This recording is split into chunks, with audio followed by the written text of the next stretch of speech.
Now, an award-winning documentary tracing the rise of the World Scout movement.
The popular image of the scout, hiking and camping, forever doing good deeds, is one of the most recognized figures in the world. Despite its familiarity, most people's perception of scouting remains superficial. The Scout program provides an opportunity to influence the development of young people. It is an opportunity that has been used and often misused to shape the values they will carry with them as adults. Today, Scouting is a vast organization devoted to promoting brotherhood among the youth of the world.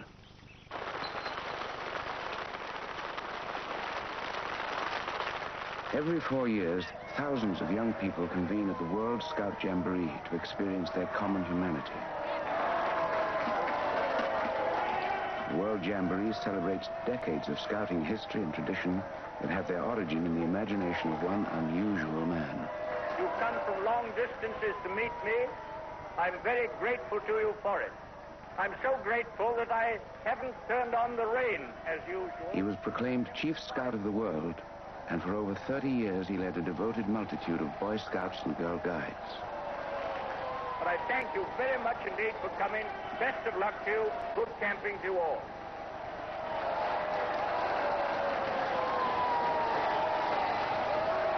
He was known as BP. Robert Stevenson Smythe Baden-Powell was one of the most influential men of his time, idolized by millions as the creator of Scouting. Well, I think it almost bordered on reverence. He was the founder, he was the figurehead, everybody had seen his picture, and I remember in 1923 as a cub we all lined up to meet him, and as he passed we sort of got a glimpse of a wonderful person. His words were phased in words that somehow or other seemed to attract boys. I know he sure attracted me as a leader the first time I ever saw him, and your heart just went out to him. Hello, you boy in the corner there. You ought to be a Boy Scout. You're a fine-looking fella, and I know you'd make a jolly good backwoodsman by the look of you. You're ugly enough anyway. And you gal there, no, I don't mean you. I mean the pretty one behind you.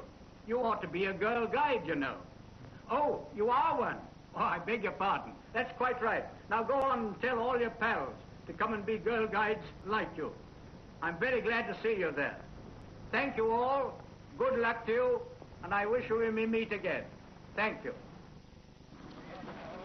Baden-Powell created Scouting as a child's kingdom to prepare youth for the trials of the adult world and to allow adults to escape them. The Scout program grew from BP's unique ability to understand the needs of young people. I think it was the slightly schizophrenic thing, the one side of him being the eternal child that never grew up, and the other, and he was very aware of it, being the adult, the experience of life. And the genius of the man was the fact that he could blend the two together and then feed it back to the young people again. Baden-Powell was a man of great complexity. The first half of his life, he was a dedicated British soldier, yet he created one of the world's foremost peace movements. He looked on life as a grand game, and he played it masterfully to satisfy his driving ambition an ambition ingrained in him from an early age. His mother was a true Victorian matriarch, determined that her children would excel. When Robert was 19, he wanted to become an actor or a missionary, but his mother intervened. At her insistence, he wrote the cavalry examinations and stood second out of 700 applicants.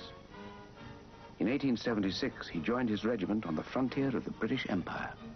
The soldiers of our green are linked in friendly tether. Upon the battle scene, they fight the foe together. Their every mother's son, prepare to fight and fall is the enemy of one, the enemy of all is. The enemy of one, the enemy of all is. BP thrived on the military life. Most of his early adult years were spent in India and Africa, maintaining Britain's colonial dominance. He was an ambitious and talented young officer who cleverly orchestrated his career and waltzed his way through the ranks of the British cavalry.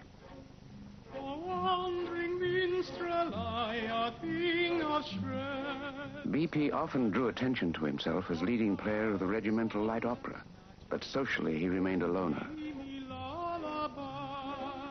Baden-Powell's first love was a solitary life, pursuing his own adventures. By the mid-1890s, he had achieved a considerable reputation as a cavalry scout. The challenges and dangers that were part of scouting allowed him to escape the regimentation of military life. Never one to pass up an opportunity, Baden-Powell compiled his thoughts on scouting into a training manual for soldiers. To ensure his talents were recognized, he sent autographed copies to every important British commander. By the age of 40, he was a full colonel, the very image of the pride of the British Empire. He is an Englishman. He is an Englishman. Oh, he himself has said it, and it's greatly to his credit that he is an Englishman. He is an Englishman. As the 19th century drew to a close, England was the wealthiest and most powerful nation on earth. Britannia ruled the waves, and her queen, Victoria, reigned over a third of the world's population. The British were certain their empire would last for 1,000 years.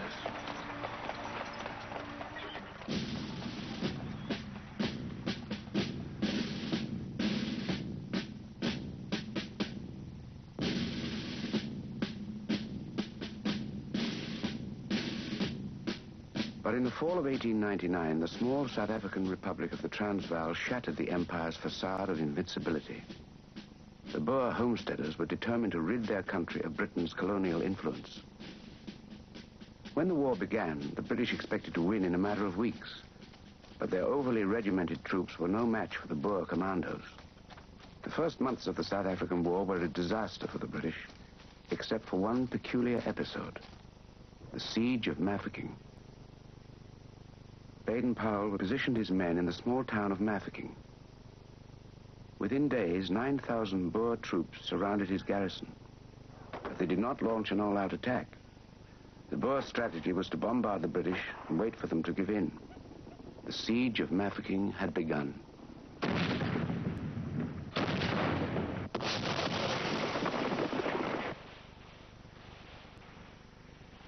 It was a battle of endurance which Baden-Powell turned into a game of deception and bluff.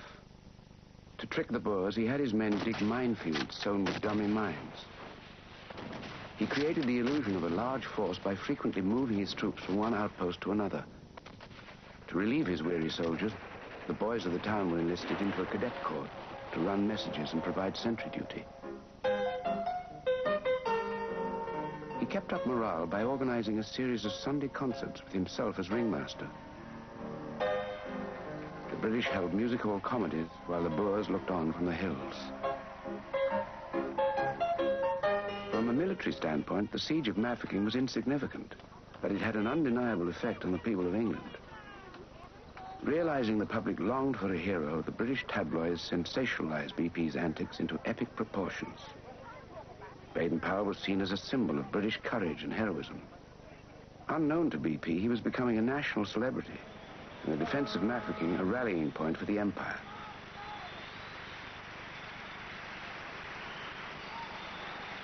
Saving the town became a national obsession. Volunteers flocked into the military. Back in Mafeking, there was little to get excited about. The siege settled into a tedious routine. The Boers gradually lost interest in the town, and most of their men were sent to more important action. By the spring of 1900, the war began to turn to the British. Thousands of troops were arriving daily, and the race was on to save the defenders of Mafeking. Finally, after 216 days of the siege, a relief force reached the town. And when the news hit London,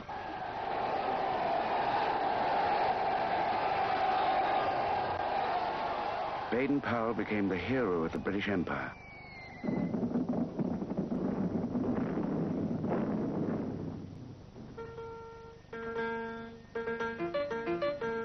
Hurrah, hurrah, let us laugh and sing. God bless Powell and the lads at Mafeking. Cheer, cheer, cheer, let the joy bells ring. Shout, shout, shout, relief at Mafeking. Say, say, say, oh, what Britons do, who fight for dear old England and the red, white, and blue. As a result of his immense popularity, BP was promoted to the rank of Major General. But his performance at Mafeking had earned him the mistrust of his superiors. They resented the notoriety he attracted while other men were dying in battle, and felt it foolish he had been trapped there in the first place. A few months after the siege, BP was relieved of his active command. Although his fame never faded in the public eye, the hero of Mafeking found himself relegated to increasingly ceremonial roles. In 1903, Baden-Powell was brought home to assume the position of Inspector General of Cavalry. But the England he returned to was entering a period of profound disillusionment.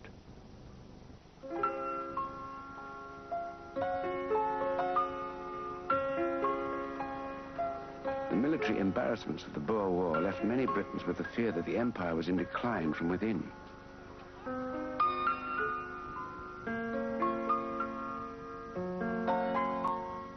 One popular theory traced the roots of national decay to the boyhoods of British citizens.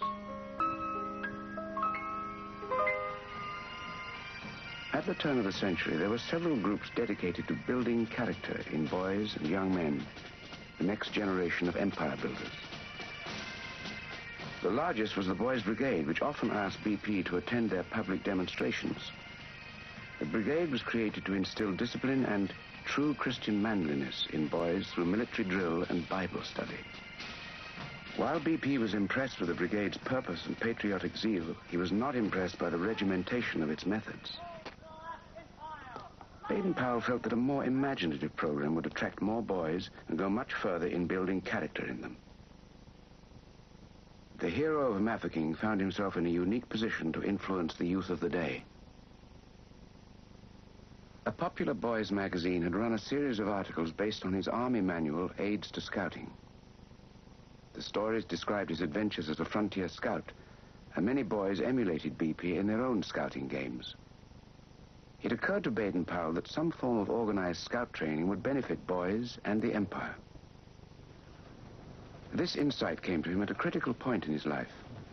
In 1907, his term as Inspector General of Cavalry had come to an end. At the age of 50, Lieutenant General Baden-Powell was faced with retirement to the reserves. Acting, writing, and fine art were all careers he was contemplating. Without any firm idea of what his future would hold, he began to adapt Aids to Scouting into a handbook for training boys. Baden-Powell wanted the scout training to operate on two levels, the practical and the playful. To the boys, scouting was to appear to be an adventurous game, a game that would disguise its character-building purpose. To develop his new manual for good citizenship, BP researched contemporary theories of child development and borrowed extensively from the programs of existing youth groups. But mostly, he relied on his own insight into the behavior of youth. Baden-Powell realized that boys instinctively gang together, often creating their own secret rites and rituals.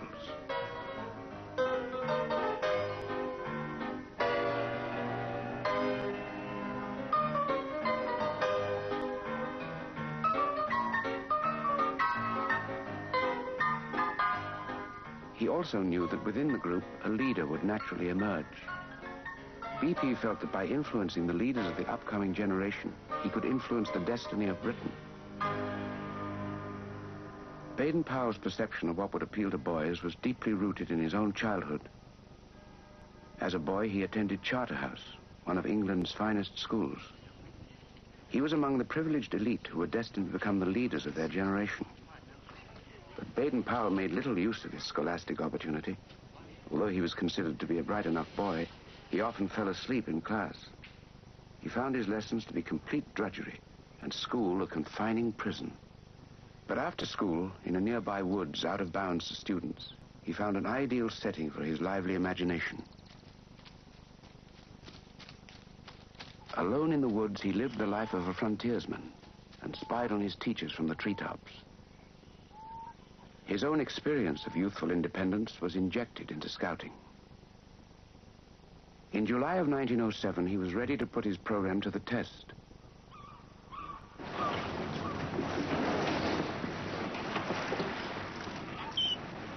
He decided to conduct an experimental camp at the site of one of his own childhood adventures. Brownsea Island was rumored to be the hiding place of smugglers and pirates. As a boy, BP had sailed around it with his brothers, often sneaking ashore to search for buried treasure. Now the island would provide an ideal location for the exploits of the first Boy Scouts. There were 10 boys from the working class, like from the Boys' Brigade, and there was 10 come from the colleges. You see, there was Lord Rodney's 3 sons, there was 2 Evans Loams, there was 2 Humphrey Nobles. You see, they were college boys. We all mixed together well. Well, I think it was a very happy time. We were just 13, 14 years old.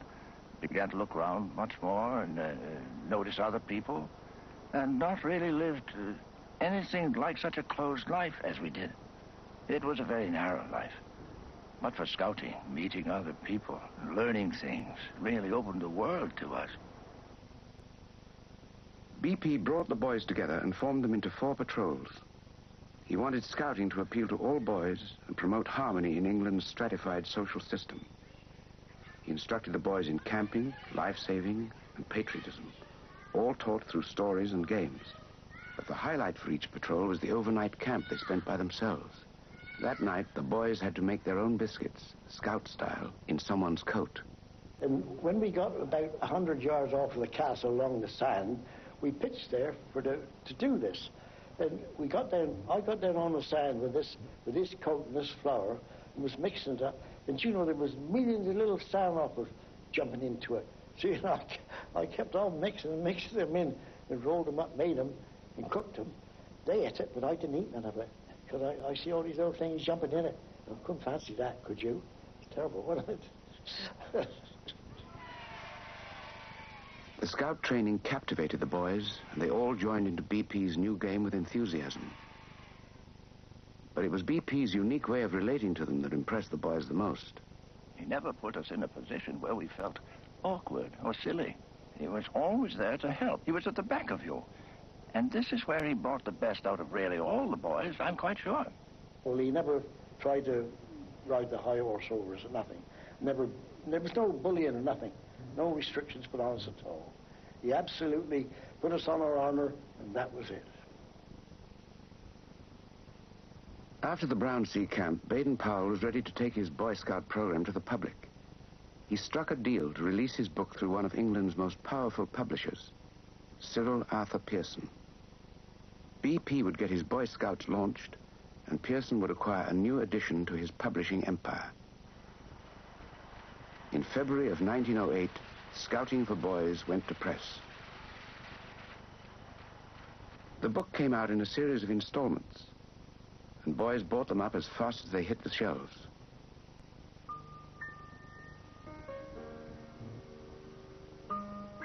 They read of a new child's kingdom and camping adventures under the stars. BP addressed the book directly to boys in language they could understand.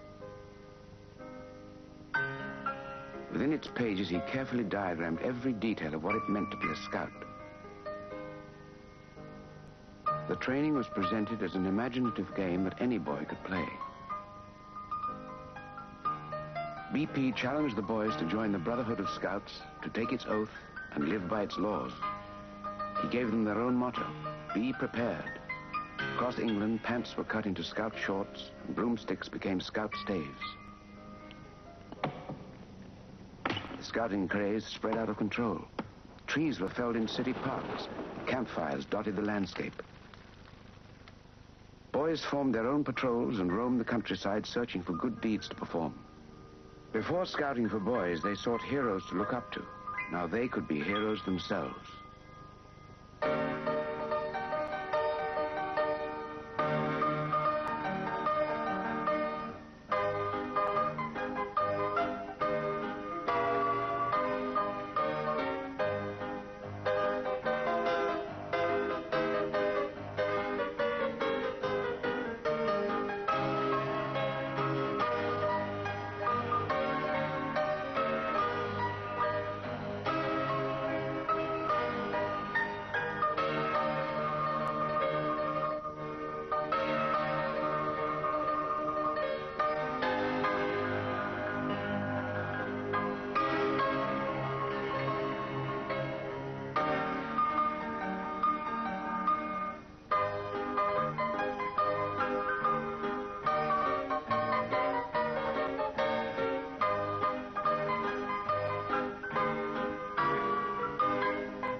He brought something quite fresh to us as small boys.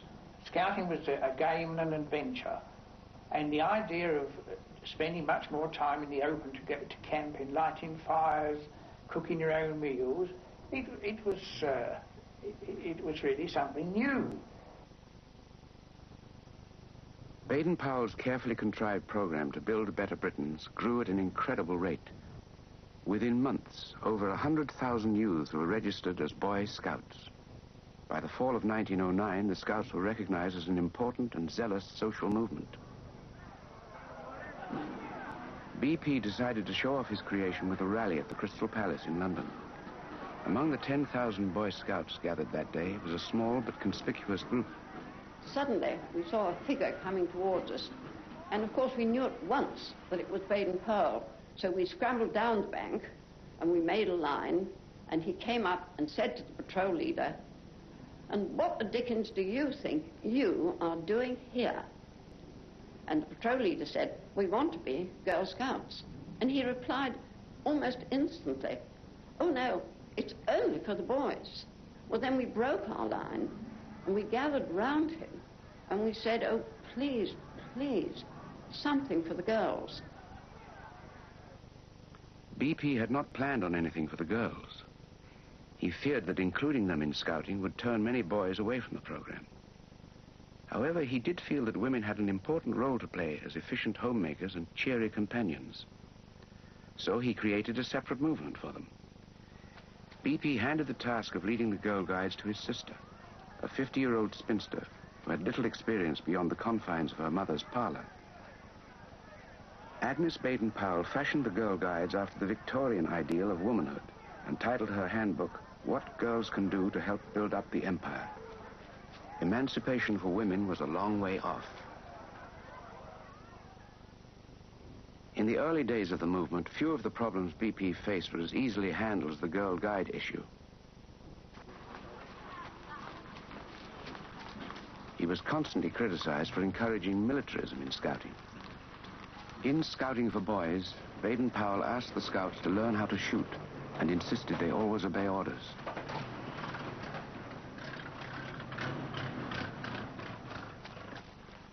Scouts were also to be prepared to give their lives for their country. Like many Edwardians, BP believed that Germany might one day threaten England. This concern was part of his motivation to create Scouting. BP maintained the program's purpose was to build character, not soldiers. But many scoutmasters saw themselves as make-believe generals and came equipped with swords and pistols. BP attempted to rid the movement of these excesses by establishing local committees to monitor Boy Scout leaders and activities. But to his critics, the Scout staves still resembled surrogate rifles, and Baden Powell remained a general. Suspicions of militarism in Scouting were not easily dismissed.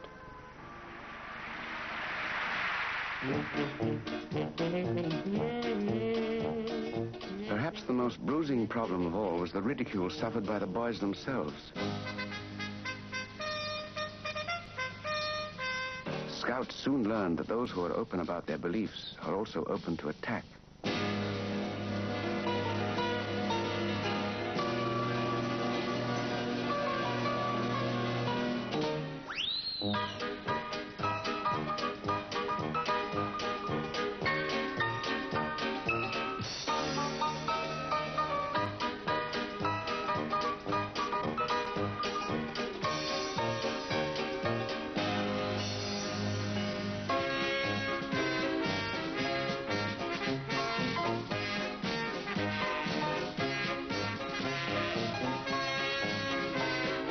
BP hoped Scouting would cross class boundaries. But not all boys wanted to wear short pants and do good deeds. The principles of Scouting were most suited to the values of middle-class youth.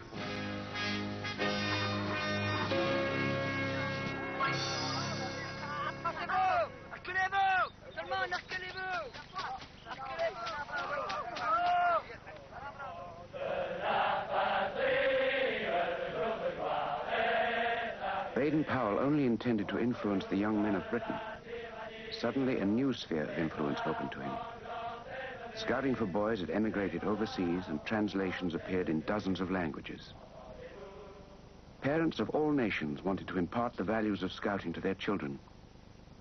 It was a solemn occasion when a boy took the Scout oath. He promised on his honor to be loyal to God and country and to obey the Scout law. A Scout's duty was to be useful and help others. A Scout was to be a friend to all and a brother to fellow Scouts. The program was seen as a potent formula to mold useful citizens. Nations from around the globe were inviting the founder of Scouting to inspect their boys. In 1912, Baden Powell embarked on his first world tour to promote the growth of Scouting.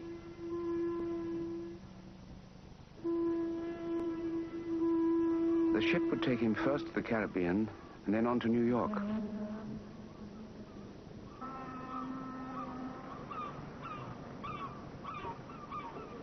BP expected to spend the time preparing for his tour of America. On the second day at sea, he met the daughter of a wealthy English gentleman. Olive St. Clair Soames was a shy and naive 22-year-old when she was introduced to the founder of Scouting.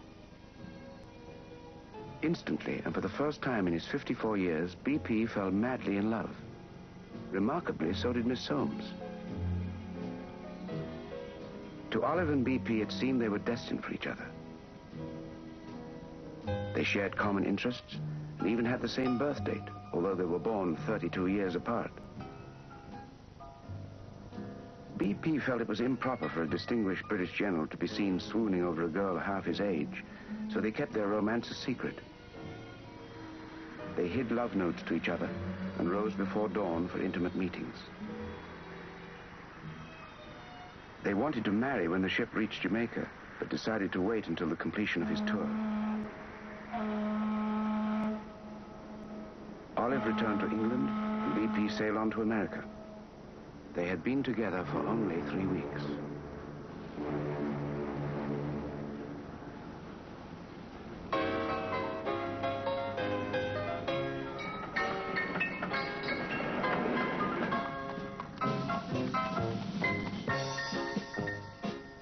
Scouting crossed the Atlantic within months of its start in England, and the Boy Scouts of America were incorporated in 1910. A single scout from Brooklyn bearing a letter from President Taft was among those who greeted Baden-Powell. The president invited BP to begin his inspection of scouting from the steps of the White House.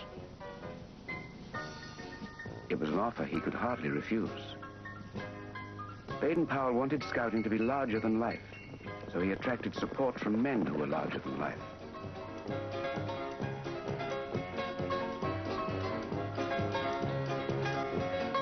BP had cleverly referred to the exploits of Teddy Roosevelt in scouting for boys, and the former president had adopted scouting as one of his pet causes. Beyond extolling the benefits of outdoor life, BP's program coincided with many values of the time. Scouting reinforced the traditional American virtue of service to the community. BP skillfully camouflaged the chore by presenting civic duty as the challenge to perform a daily good turn. It was one of the attractions that made scouting contagious. I recall one incident that illustrates that. One day in school, I was in the 6th or 7th grade, a notice came in for all boys in the room who were scouts to report at the office. There was some special occasion, some reason for that. Every one of us got up and left the room with the exception of one lad. He was from a rather prominent family too, but he hadn't joined the scouts. He did shortly after that.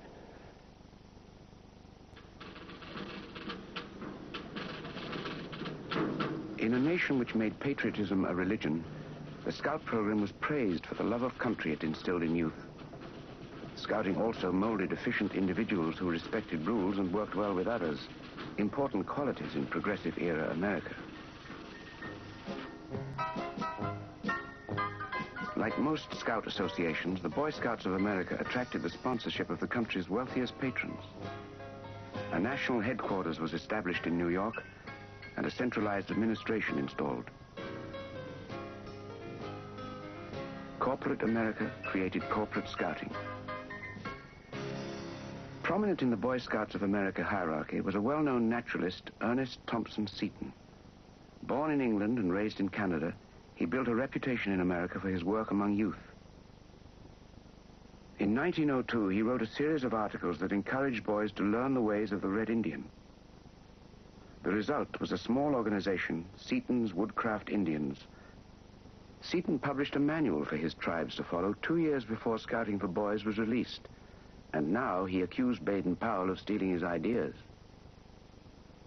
Seton's book described animal names and cries for the boys' patrols and taught woodcraft techniques through practice and games.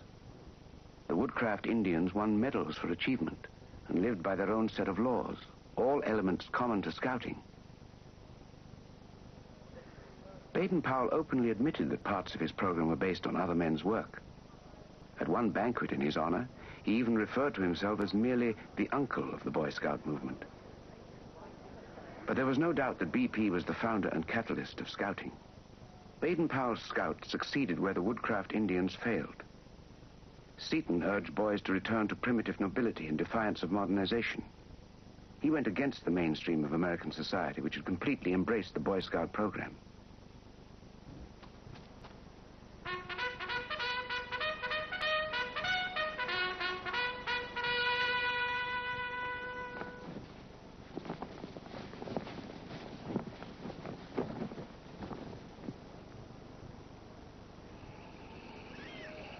The developments in the United States were paralleled wherever BP went.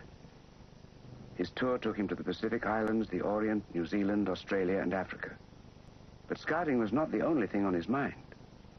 Throughout his tour, he and Olive maintained their romance by mail. Olive waited 6 months for BP to return to England.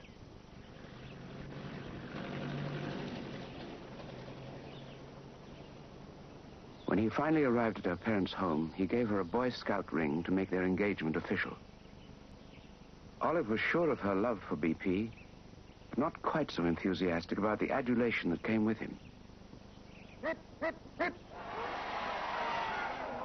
When she heard that the Army, the Navy, and the Scouts had planned a great display at their wedding, she asked BP to elope. They compromised and took their vows in a small family ceremony. On the very day of their anniversary, Olive gave birth to a son, the first of their 3 children. They named him Peter, after their favorite play, Peter Pan. The events of the past few years were a period of remarkable change for Baden-Powell. In the wake of his world tour, he reappraised his view of Scouting's ultimate purpose. By 1914, BP began to perceive of the Boy Scout program as a way of fostering brotherhood among the youth of the world. It was an aspiration that was shattered by the horror of the First World War.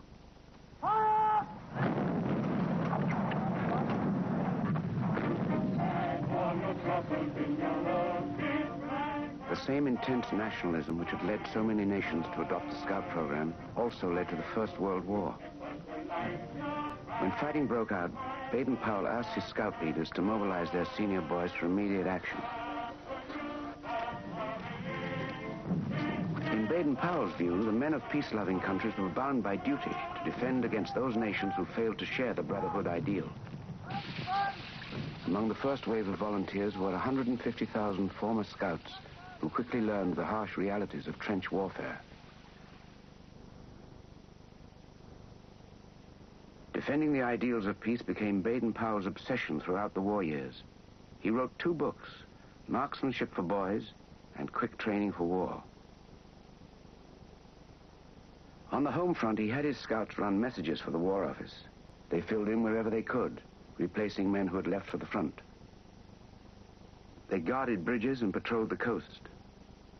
Some even lost their lives under enemy fire. When the war began, the Boy Scouts were America's largest uniformed force.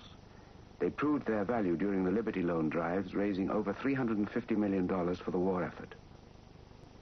But the image of the Scout, always prepared to serve his country, was a useful propaganda tool as well.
The needless slaughter of World War I lasted for more than 4 years. Millions of volunteers died in the trenches. When they were gone, millions more were conscripted to take their place. When the vast power of America was added to the Western Allies, Germany capitulated. The Great War, the war to end all wars, concluded as pointlessly as it had begun.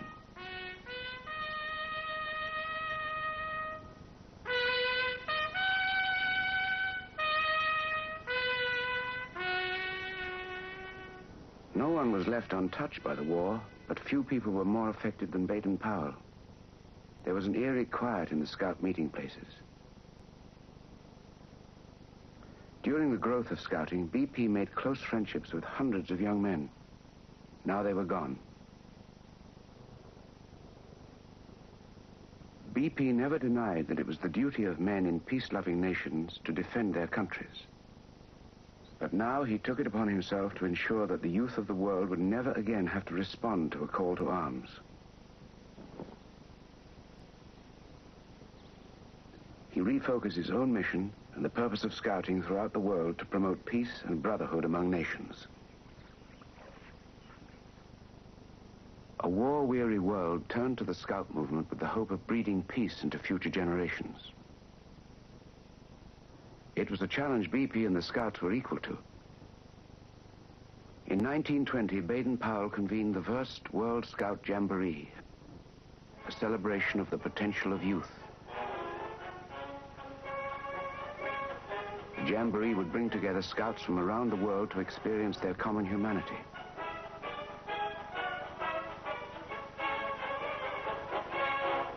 BP had little faith in the League of Nations. His hopes turned instead to the young. He felt he could influence the boys and impress his moral code on their generation.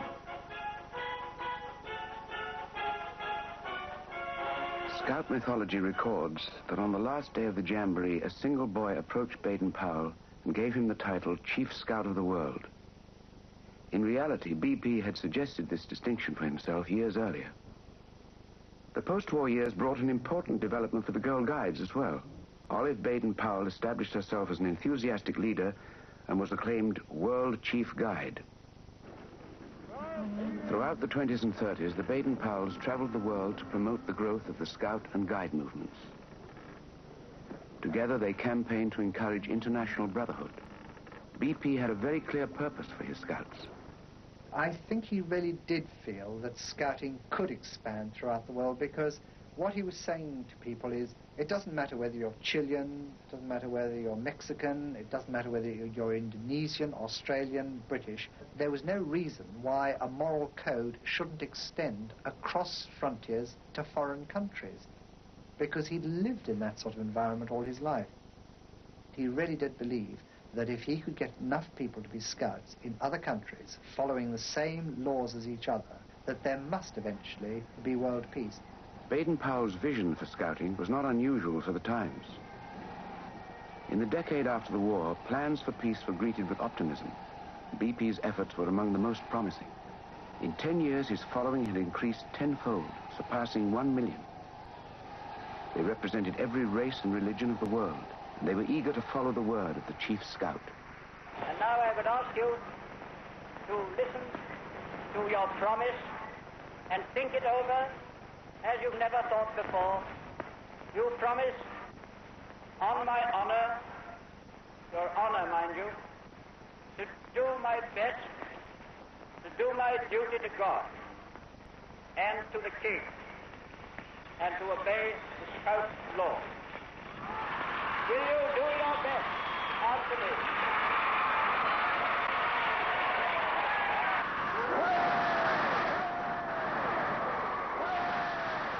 When I was about 12 years old, I realized that my father was famous, so I think that really impressed me enormously.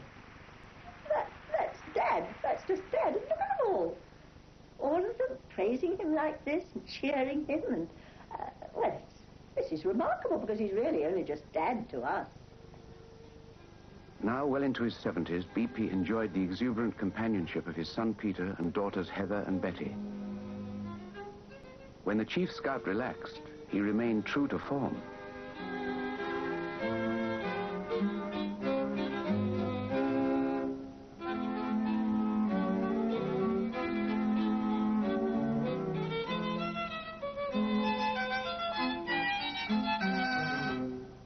He tried to help us to develop every talent we had in the same way that he was encouraging other people's children to do the same.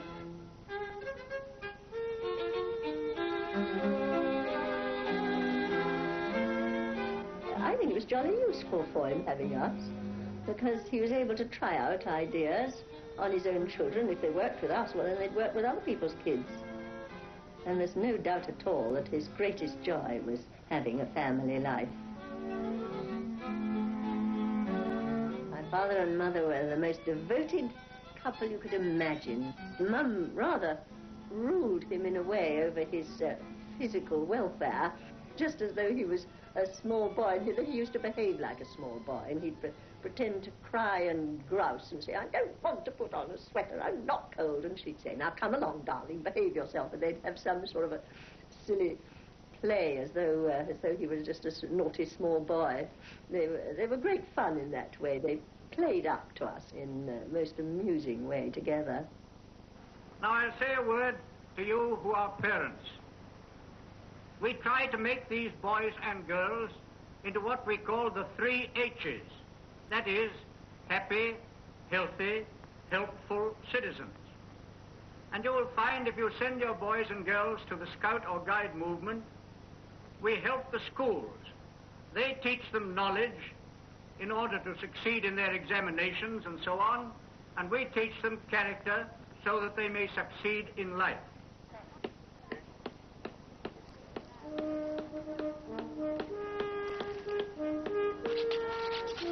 "25 years after its founding, the appeal of the Scout movement was undiminished among young people and their parents.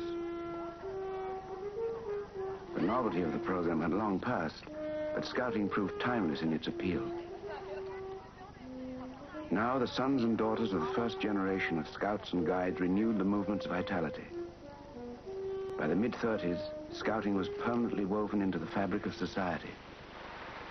That was hard work getting this badge. I'll say it took me a year and 8 months.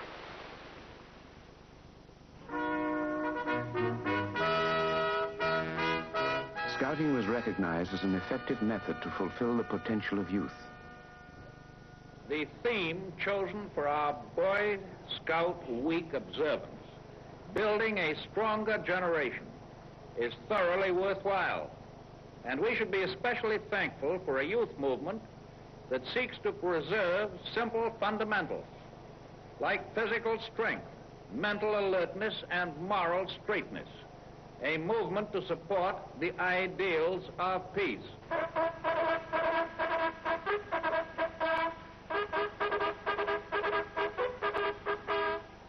Baden-Powell's drive for peace reached a crescendo in 1933 at the 4th World Jamboree in Godolo, Hungary. It was Scouting's largest celebration with over 25,000 participants from 32 countries. The 20s had been a period of prosperity and hope. Now all nations were overwhelmed by the Great Depression. The darkness of totalitarianism was descending on the world as the Scouts celebrated their Festival of Youth.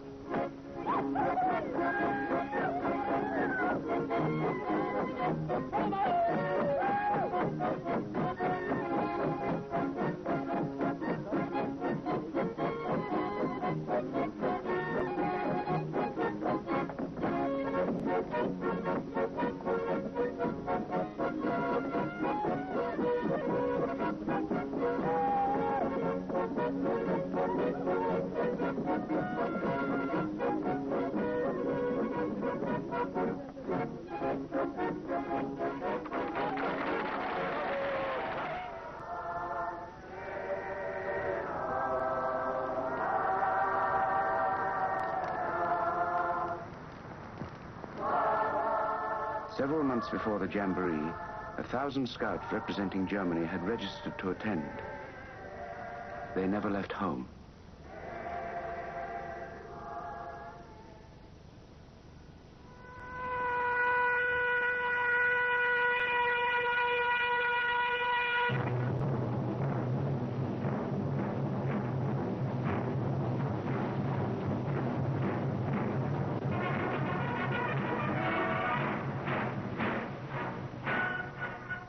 Hitler became Chancellor of Germany, he banned the Boy Scout movement. Membership in the new Hitler Youth was compulsory. Hitler's program for young people was modeled directly on Scouting, but with a different purpose. His principal aim was to indoctrinate the upcoming generation with Nazi ideology. In his version of the Scout Oath, the Hitler Youth promised to sacrifice their lives at the whim of the Führer.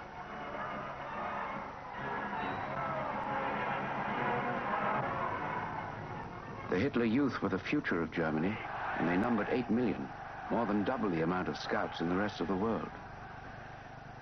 Baden-Powell intensified his drive to promote world peace.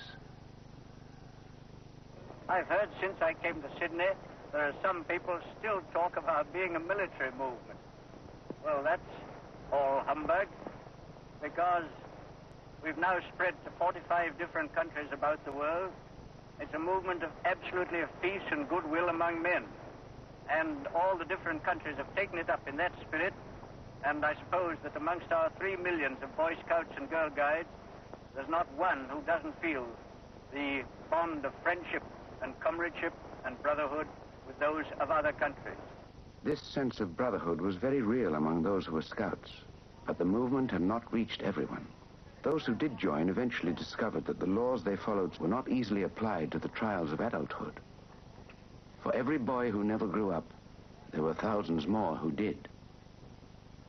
Baden-Powell failed to change the world, but his movement enriched the lives of millions, and his ambitious drive to promote peace had not gone unnoticed. Knighted by the King in 1912, and made Lord Baden-Powell in 1929, he received virtually every honor the world could bestow.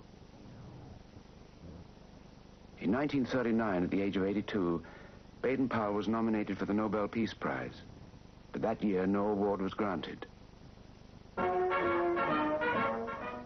And this year in the Republic of France, the Boy Scout movement has become stronger than at any time in its history. Today, among all the people of Europe, none is more determined that the traditions that have long been theirs, liberty, equality, and fraternity, shall be inherited by their children.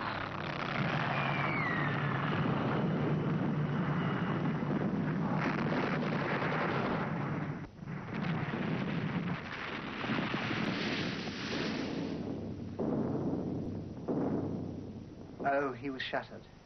There's no doubt about it. He was very, very disillusioned and very upset. But by then he was a very old man, and he realized that this was beyond him, that all he'd worked for was just falling into decay and ruins. He must have been very broken, because it appeared that he was. By the way he went to Kenya, by the way he didn't really wish to come back to Europe. About to leave the foggy shores of Britain, Lord Baden-Powell. I wish you were going with me, a lot of you, not only to see the place, but to settle there in that happy country. So come along in your thoughts if you can't come of yourselves. And you'll remember that there are crowds of your brother Scouts out there ready to welcome you. And so from fog into sunshine went this amazing veteran who never seems to grow any older. Baden-Powell spent the last 2 years of his life at his retirement home in Nairi, Kenya. He never lost faith in his movement, and he never stopped urging the Scouts to renew their brotherhood when the war was over. I can remember his peacefulness. He was very peaceful by that time, rather resigned to being out of things and leaving things to other people.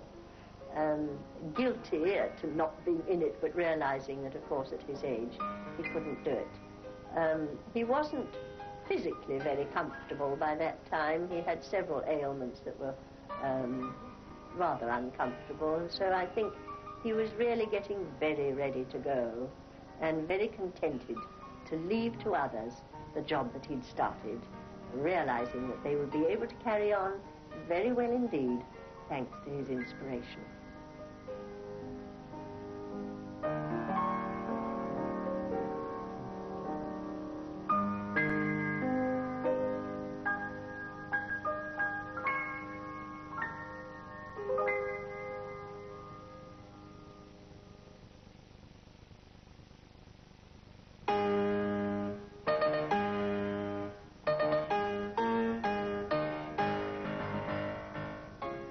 That programme will be discussed in BBC One's Open Air tomorrow morning at 11:35.